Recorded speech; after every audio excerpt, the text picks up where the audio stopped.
こんにちは。語り部、マイナーゲーム紹介チャンネルへようこそ。今回紹介する作品は、ワールドエンド、サマーデイズ。ゲームクリエイターでもあり、ラノベ作家でもある、青木一郎氏が手掛けた、ノスタルジックで切ない雰囲気を描いた作品。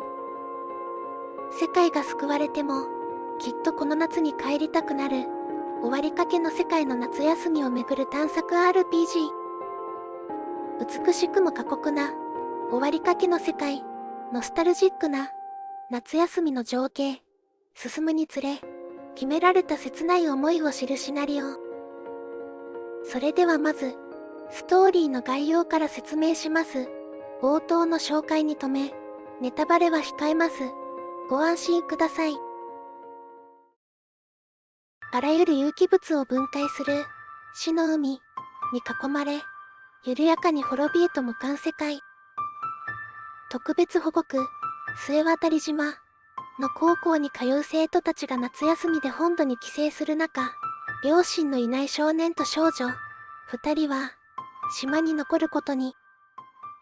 そんな二人の前に、謎の赤髪の少女が現れる。そして、こう言いました。君たちを助けに来たんだ。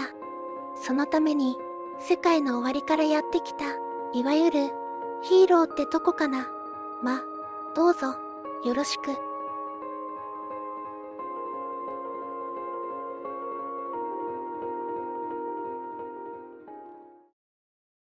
お次は戦闘システムについて解説します。とはいえ、解説することはほとんどありません。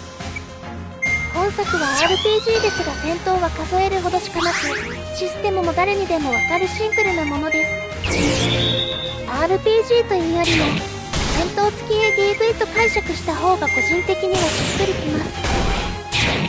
難易度も低く、苦手な方でも楽しめると思います。簡単ですが紹介は以上です。ここでは本作の進め方を紹介します。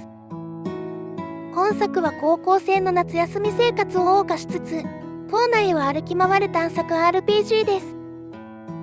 主人公のいつきはふとしたきっかけで超能力を習得、校内のイベントをこなすことでレベルが上がったり、スキルを習得したりします。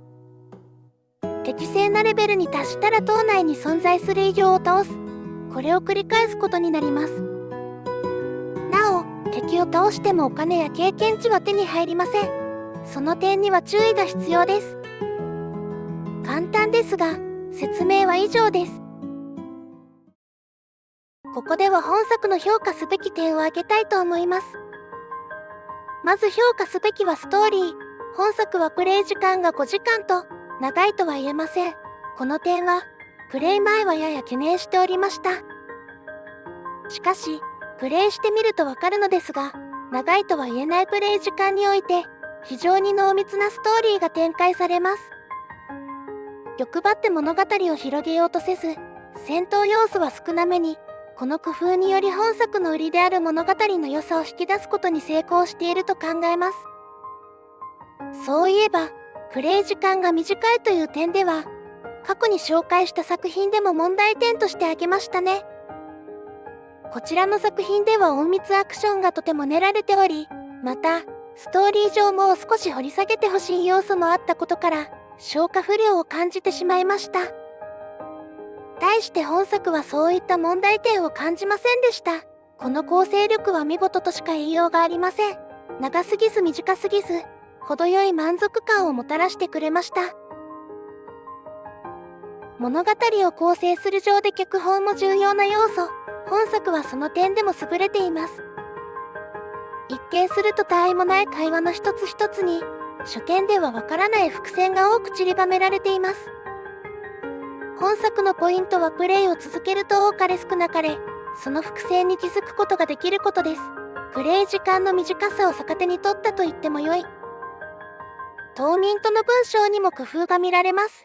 小さな子供のセリフにはひらがなを使い幼さを演出する。これ自体はよく見られる手法ですが、本作では幼い子供でなくとも、ご覧のようにひらがなやカタカナを用いることが多いです。これは、作中の終わりかけの世界観、および学生時代の夏休みのスローライフな感覚を表現、感じ取ってほしいがための工夫だったと推測しています。この文章力は、作者さんのご本人がゲームクリエイター兼ラノベ作家であることも影響していると思います。いわば物語、脚本に関するプロフェッショナルが作ったものですから、納得の出来と言えるかもしれません。ちなみに現在は新作である探索アドベンチャー、アノマラス式を開発中だそうです。SCP 財団やクトゥルフ神話に影響を受けた作品であり、異常で不穏な世界に足を踏み入れていく不安と好奇心、そして徐々に真実を明らかにするカタルシス。まだ詳しいことは分かっていませんが、続報に期待します。カーストトレーラーが公開されているので視聴してみてはいかがでしょうか。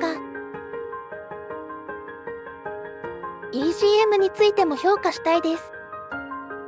全体的に切なげでスローテンポな曲が多く、終わりかけの世界、夏休みの情景というキーワードとマッチしていると思います。特にラスト付近で流れる曲は印象に残るため、ぜひとも作中で聴いてほしく思います。と言いつつ、使われている楽曲の多くはフリー素材としてダウンロード可能なものだったりします。スクール黎明期は素材探しが大変な優勝でしたが、当時と比較すると、本当に便利になりましたね。素材提供者に感謝です。ここからは問題点を述べたいと思います。と言っても、全体から見れば些細なもの。まずは戦闘面、普通ならば RPG の肝であり、力を入れる部分のはず。しかし、戦闘システム紹介でもお伝えしましたように、これといった特徴のないデフォルト戦闘です。加えて、基本的には1対1の戦闘を強いられるため、退屈さを感じる人も多いかもしれません。装備は武器や防具といった概念もなく、アクセサリーをいくつか付け替えられる程度のもの、レベルもほとんど上がりません。それでも一定の工夫は見られます。MP が自動回復の使用や、回復の性能を強くしており、1対1の戦闘でも長期戦になりやすく緊張感を持たせてます。とはいえ根本的解決にはならないので、仮にゲーム性を求めて本作に触れた人がいたとすれば、その点は満足することはないでしょう。まあぶっちゃけ一応は問題点として挙げたものの、本作はそもそもゲーム性がどうこういう作品ではないです。その理由はこれまでの説明から明らかでしょう。もう一点、周回仕様について挙げましょう。これもやや重箱の隅ではあります。仕方ないところですが、本作は周回プレイ要素があるため同じようなイベントが繰り返し再現されることがあります。人によりますが、私はやや退屈に感じました。ここはもう少し工夫が欲しかったところです。とはいえ、5時間のうちの一部の時間帯ですから、こちらも大きな問題とは思えません。総評に入ります。ワールドエンドサマーデイズは短いプレイ時間の中で濃密なストーリーを堪能できるゲームです。ストーリー重視の作品であり、戦闘といった要素は薄いため、RPG が苦手な人でも楽しめると思います。独特のノスタルジックな雰囲気、切ないストーリーといった言葉に惹かれたら正解です。ぜひ遊んでみてはいかがでしょうか。